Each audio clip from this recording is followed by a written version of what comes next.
Dabo said something, and I agreed with him. There you go.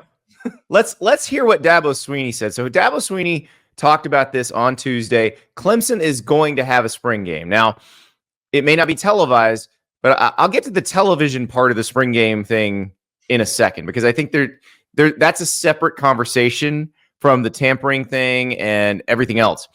But here's what Dabo said, and I quote, "We're going to have a spring game, and I hope we can have some type of fan day with it as well. I don't know. We'll see. Listen, whether you have a spring game or not, it's going to be tampering. Ain't nobody going to look at the spring game and go, oh, yeah, boy. They got PFF. That's called PFF. They've got everything on everybody. Canceling the spring game ain't going to stop tampering. We're going to need a lot more help than that to stop tampering. And hopefully at some point that'll happen." So that is what Dabo said about it. And he's right. As far as the spring game is, now look, I don't care if you have a spring game or not. Like, if you do the Grove Bowl like Ole Miss did, where essentially they did what the NFL has done with the Pro Bowl, that's fine.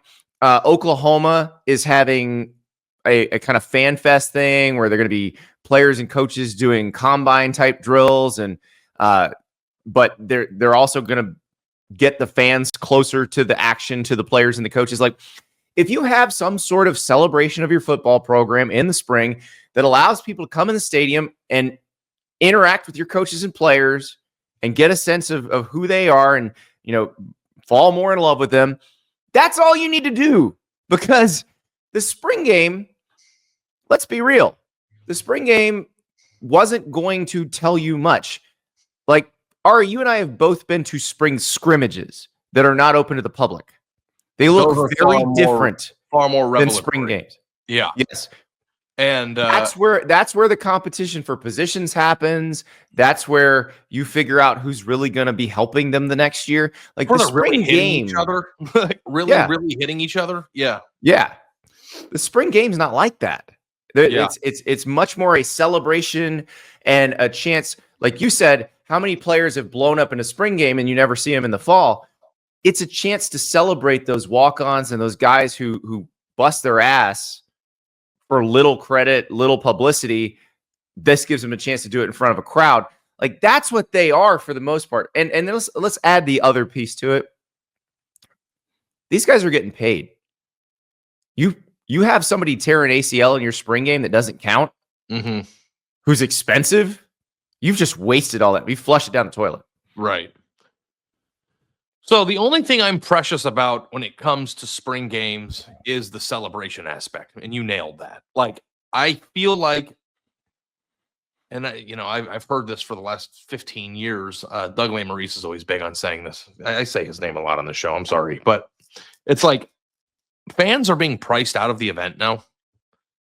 Like, and it's not just college football. The games themselves, especially the better games with dynamic pricing. Yes. Who's the country singer that's like, I'm not a country guy, but my wife's really into it, who's kind of overweight but really famous? Luke Combs. It's not him, but there's a country singer that my wife wants to see. Jelly Roll. No. That guy's is that a country's artist? Well, hip hop to country. He's country now. He was hip hop. Whatever it is. It doesn't matter who it is, but like, my wife wanted to go, and tickets are $1,500 each. And like, you had the Taylor Swift experience yourself and your family. Like, events are expensive. So like, to me, the ability to pay $5 or $10 to go to the stadium, take your kid there if you are priced out of the events, and connect with the program is a really huge deal. Yeah. And I feel bad about that. But I don't feel like holier than thou as it pertains to watching them play 11 on 11, especially considering the fact that rules have like 10 years ago, like in 2010, 2013, like they actually drafted teams and played games where there was like a competition where the backup quarterback was on one team, the quarterback was on the other. They, the best receiver was with the backup, and they split it evenly and they played a game. Now it's like half contact. There's no kickoffs. Like, they're not even playing the game anyway. So like, if you can invite, and what Ohio State did when I was on the beat, which I thought was nice, is they would have a student appreciation day, which was opening up the football facility and allowing students to come into the football facility on the practice field and like circle around the team as they ran like good on good.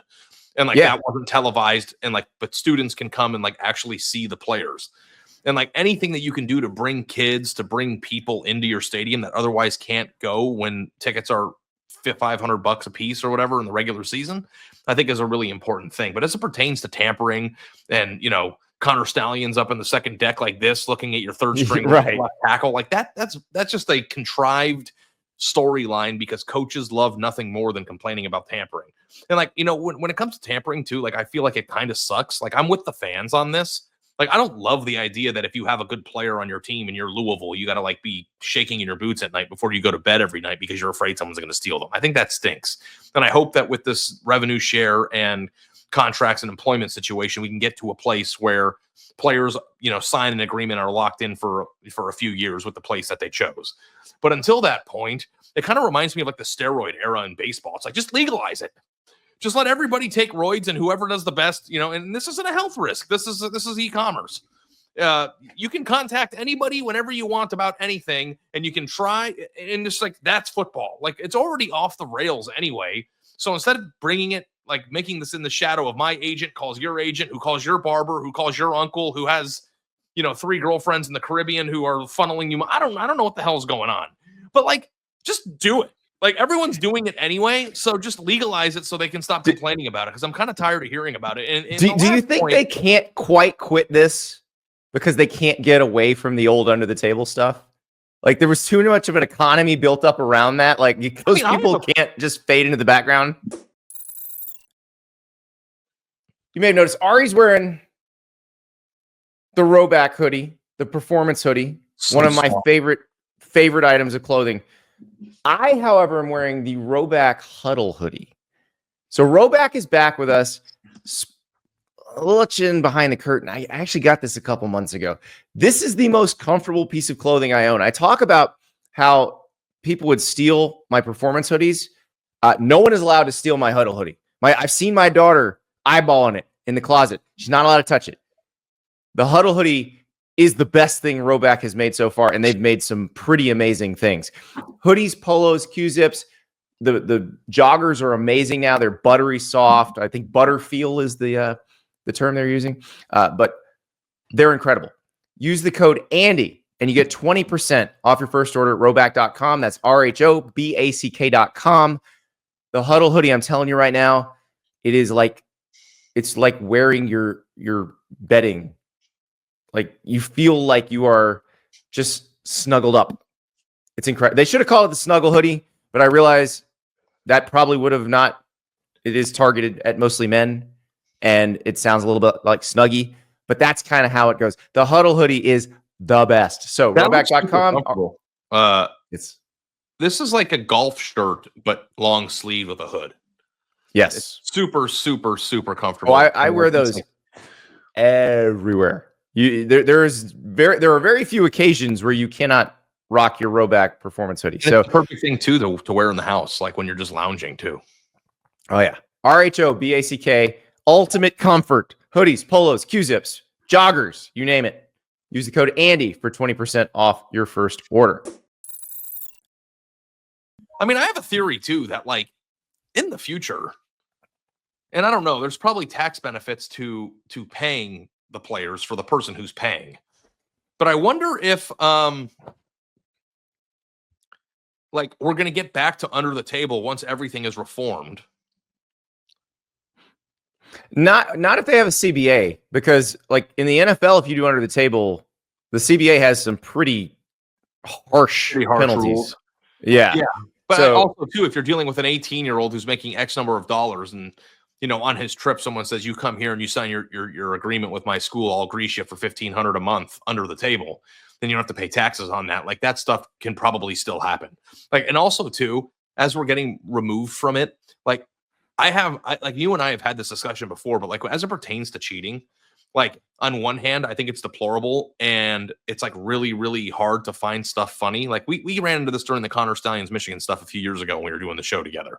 It's like you thought it was hilarious. And I thought that it was kind of terrifying because if you put yourself in a position where you can break rules to that extent and everyone thinks it's funny, then we're going to lose the plot. But at the same time, too, it's like part of the charm of the sport. He was a failed vacuum cleaner repairman, Ari. That's funny. First of all, I watched the documentary, and the fact that that wasn't even mentioned is an utter failure. Like, Well, and like, because the documentary was very pro Connor Stallions. because I all think his that failure was, as a vacuum cleaner repairman is a black mark on his but, like, record. has anybody gotten to the bottom of what those were? Was it just a way for him to accept and receive Venmos from people without being like, was he like using it to like launder money into his account and from his account? I hope so. Like, because I can't imagine that somebody who's sleeping at a truck stop, you know, in the middle of the night in his car had a lot of time to, you know, get into the middle of a Dyson and clear it out. So, like, anyway, off track a little bit, but I think that like part of the charm of the sport to a certain extent is like, how far will your shady people of your fan base go to get the 4-star safety? You know, like that's kind of fun.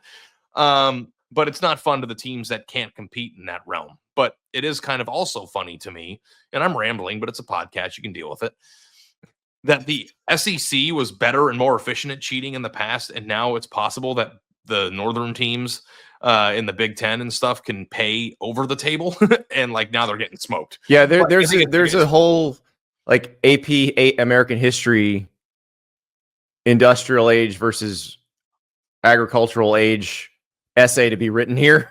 Yeah, that's kind of what's happening here. I mean, but as far as the spring games go and the tampering and all that, I think we are on the same page.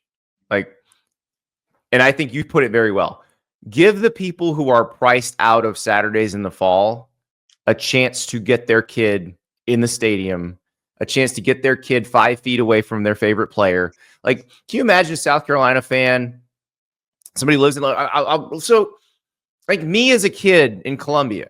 Now, I got to go to a couple of South Carolina games because it wasn't as expensive as it is now. But my, you know, at the time, my mom was single. Like, she's a high school librarian. Like, the way the tickets cost now, we would have really struggled to be able to go to a game. So like the 5-year-old version of me now would not probably be able to go to the South Carolina LSU game last year or to the South Carolina Ole Miss game.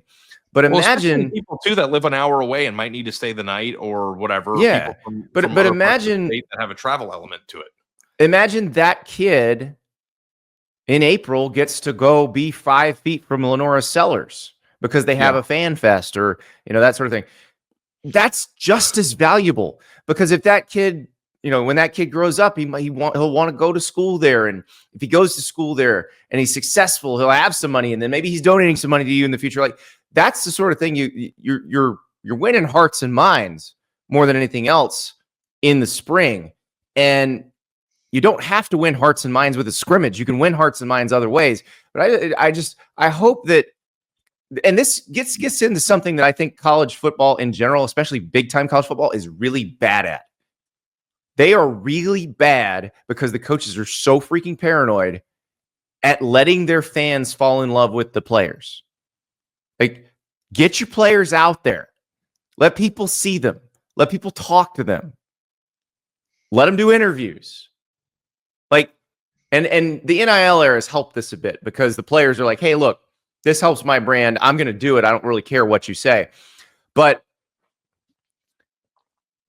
you're running an entertainment product. Like, these are your stars. Stop acting like they're not.